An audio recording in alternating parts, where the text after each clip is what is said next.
Hello my brothers and sisters in nerdiness, welcome back to the Spider's Web, and in this video we're going to be painting this woman from the Darkoath Savagersbox set from Games Workshop's Warcry. And these minis were provided by Andy from Wigan Wargames and Roleplaying group, so thanks to him for allowing me to paint them. So we're going to start off as usual with the flesh tones. And we're starting off with Darkoath Skin, which is the darker of the two flesh tones we're using. And this is that one that's on the palette. The next one we're going to be using is Amber Skin. And that you'll be able to see is the slightly paler one that's over the top of it, just there. This one, however, is a mixture of both of them. So I'll basically use the Amber Skin to make the Darkoath Skin a little bit paler. So we're going to cover all the flesh and skin areas with the Darkoath Skin first of all, to establish the set colour for the mini. This is the actual skin colour. When we put the wash on a little later, we're going to be darkening that skin tone down a little bit and getting the shadow areas and recessed areas filled in and deepened, so that we give the paintwork a little bit of depth. And then once we've done that, we can re-establish the actual skin tone with the Darkoath Skin and then start highlighting, first with the mix and then with the Amber Skin. But that is still to come. So next we are going to be using this grey. It's uniform grey. We don't need a lot of this because there's not much we're going to be painting with this. It's just that little strapping or whatever it may be on her wrist, where she's on the arm where she's holding the axe. As you can see, it's looking white at the moment, but this is the area we're painting. That's it. We're not doing anything else with this. It will do fine as is. And we'll do the fur around the top of the boots with this as well, just to bring out any highlights.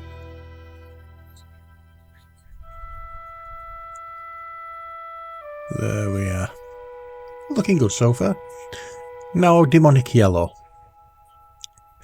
You will be surprised where this is going. Yes, we've not used this one before, have we? He says sarcastically. Yes, this is the one that we're using on the loincloths, skirts, whatever you want to call them. This one, I would say loincloth more than anything else. And we're doing long, even strokes on the edges of the of this piece, and along the raised areas of the, what you may call it, the creases.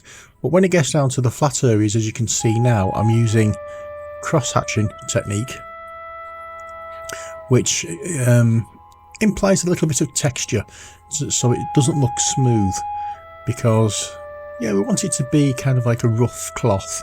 So adding that cross-hatch shading technique with this paint, or you just using a stipple effect, will give that effect of shading, not shading, texture, which it will need to stop it looking smooth. It's supposed to be cloth, and it's sort of like not modern cloth, so it wouldn't look smooth. So there we are. And that's about it for the cloth and everything, but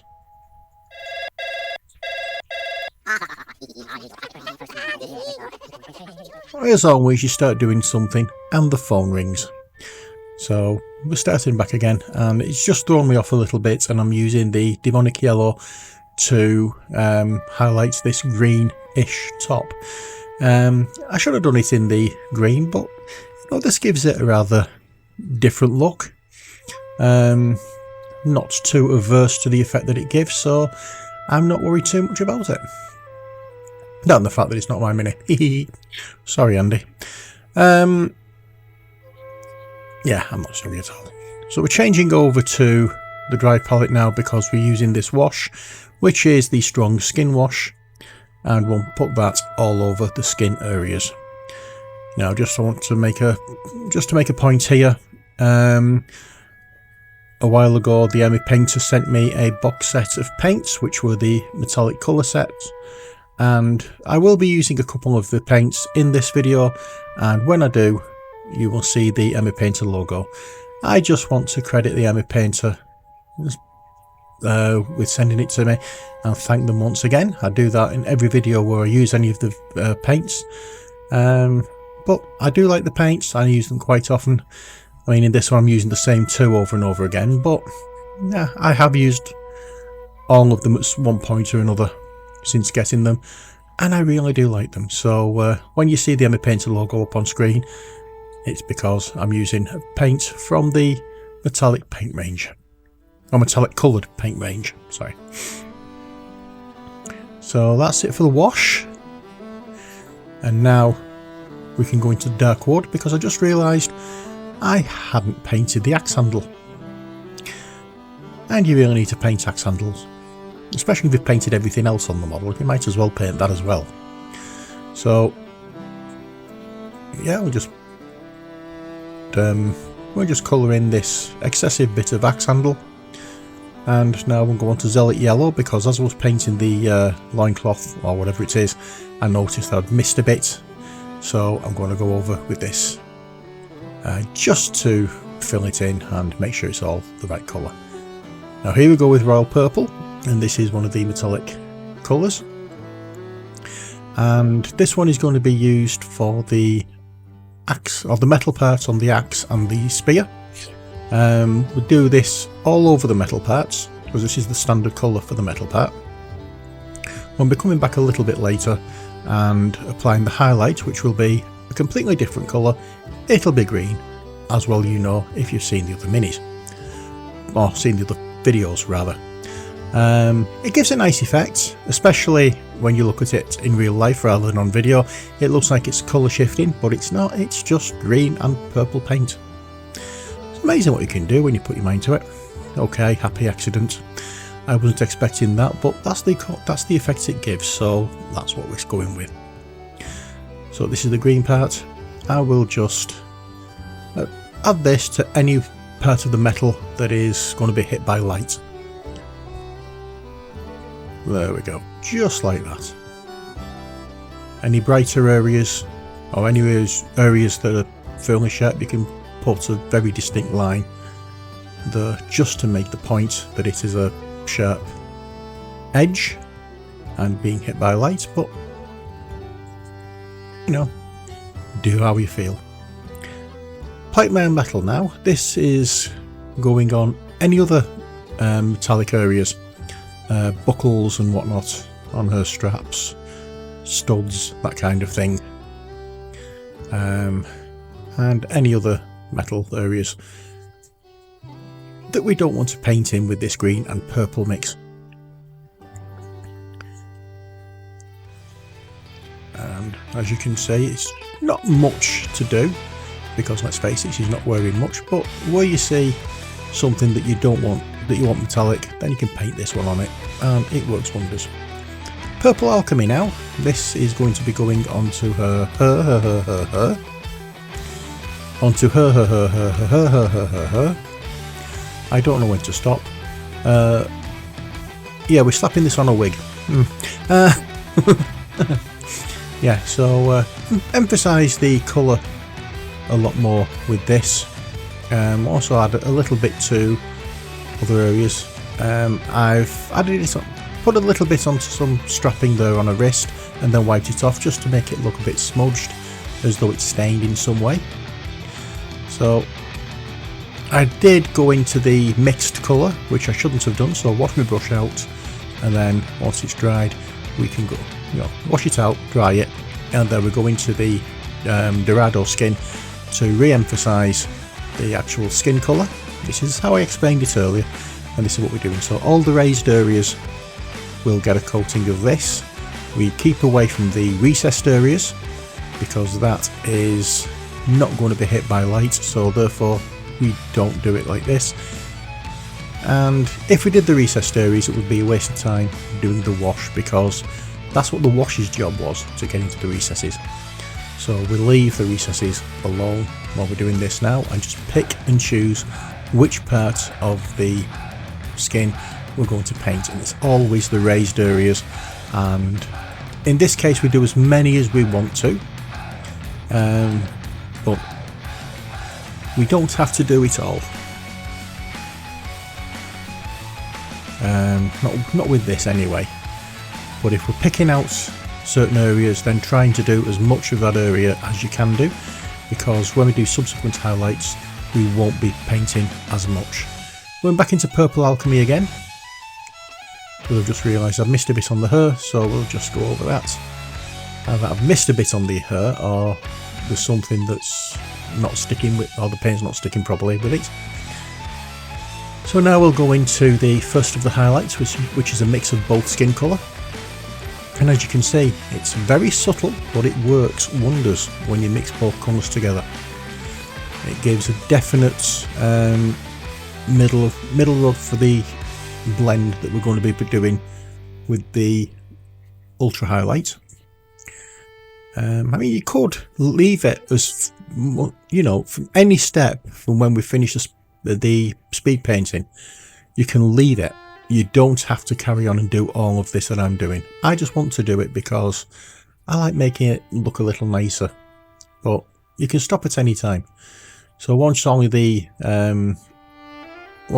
highlighted with this colour, you could stop there. Doesn't make it any less of a model. You could stop it just when you finish the speed painting. Doesn't make it any less of a model. Unless of course you're doing it for display purposes, and then you really need to go a lot further than I'm doing. But I'm doing this for tabletop standard and trying to make it look good on the table rather than look good on a shelf. So that's the difference. So always pick and choose your battles. I'm not a display quality painter, so that's why I stick with just tabletop.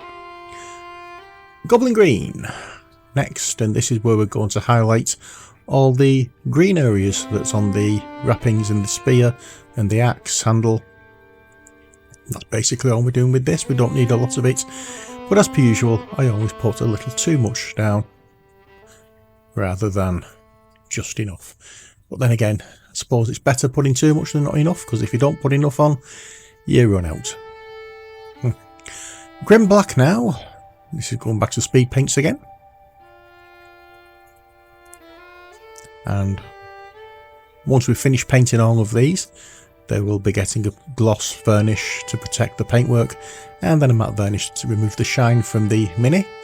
And we're just going into the eyes here. As I said earlier, I'm a tabletop quality painter. You're not going to see the eyes when it's on the table in game. There's no way you're going to see any detail in the eyes, so I don't paint them. I usually just let the wash get in there and do its thing, but in this case it didn't do its thing, so I'm just adding a little bit of a dark colour into the eye sockets there, just to make them stand out a little more. It'll look like some form of face paint or makeup or whatever. I would say face paint rather than makeup. So now we're in the amber skin and we're touching up even more of the skin tone. We want less and less as you go on with highlighting, so we're not covering all of the mix. We're not covering up all of the Dorado skin, and the mixture of Dorado and amber skin is not covering all of the... Yeah, we're not covering the previous layer. Yeah, my head's not working now for some reason. Orc Blood next. And this is a lovely purpley colour. But for the life of me, I cannot remember what I'm using it for. Oh yes, I do know. I'm highlighting the hair. It's a nice... It's not as dark as you think it is, but I don't think I shook it enough because it doesn't seem to be going on terribly well. But never mind. What is going on will do the job, so that's all we're clear about. make sure it's just safely attached to the base and obsidian pigment toner, and this is where we add some more tattoos. Yes, so we'll go and have a little more of a design around on the face, and then we'll give her another tribal tattoo sleeve, and then that's it for this video. I will let you listen to the music. If you like the music, then it's from Epidemic Sound. The group is Moorland Solitude. So no, it's not Moorland Songs. I'm reading the actual title rather than rather than the name of the group. So yeah, it's from Epidemic Sound and it's Moorland Songs. But if you are interested in Epidemic Sound, it's about £10 a month, and you get to use all the sound and all the music and the sound effects from the, as long as you give them credit, which I always do. Anyway, that's it for this video. I hope you've enjoyed it. Until next time, as always, stay safe and take care. God bless, and bye for now.